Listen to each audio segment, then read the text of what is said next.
What if you were told that your hard-earned money is being funneled into dubious projects worldwide? Not for humanitarian aid, not for economic development, but allegedly for wasteful, politically motivated initiatives rather than the people they claim to help. Well, that may just be the case with millions of Americans.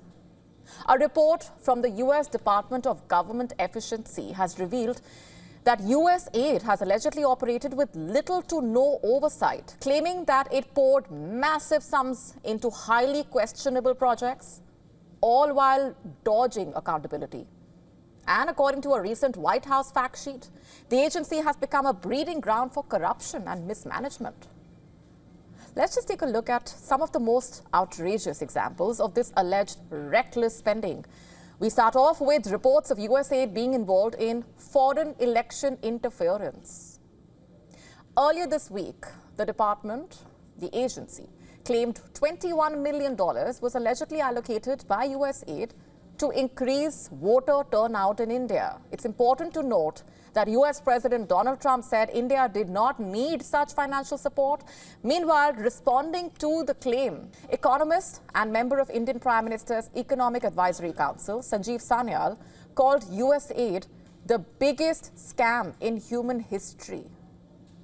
While in neighboring Bangladesh, $29 million reportedly used to strengthen the political landscape, leading many to suspect direct US involvement in the regime change that ousted former Prime Minister Sheikh Hasina in favor of Muhammad Yunus.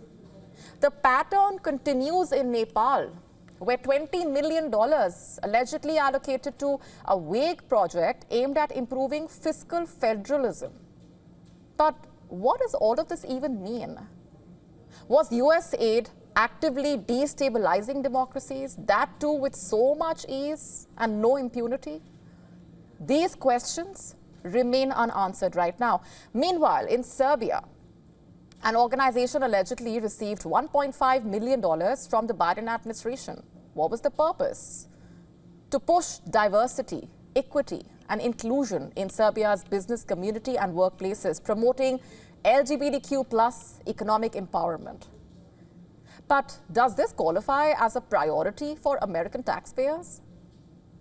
USAID also reportedly approved $70,000 for a musical event in Ireland, not for economic growth, not for addressing poverty, but to spread a message of diversity, equity, and inclusion. What was the reason? Strengthening US-Irish shared values. In Guatemala, USAID reportedly has been funding organizations that provide sex change procedures and promote LGBTQ+ activism. A Guatemalan group, meanwhile, pushing this agenda, reportedly received a $2 million grant to support what the agency calls, quote-unquote, gender-affirming care. But how exactly does this align with the original purpose of foreign aid? According to the White House fact sheet, USAID funds meant for Syrian war refugees was siphoned off to Al-Qaeda-linked terrorists. As much as $10 million worth of food aid allegedly redirected to terrorist groups. For American taxpayers, this could amount to outright national security negligence, perhaps. And Americans reportedly want accountability. A recent poll by Public First, commissioned by the Financial Times, found that nearly 60% of American voters believe foreign aid funds are being wasted on corruption and bloated administration fees rather than helping those in need. So the questions remain. How much of USAID is being used for humanitarian aid? How much is being misused? And most importantly, how much is being abused? Only time may give us answers to these questions. To stay up to speed with the latest news, download the WION app and subscribe to our YouTube channel.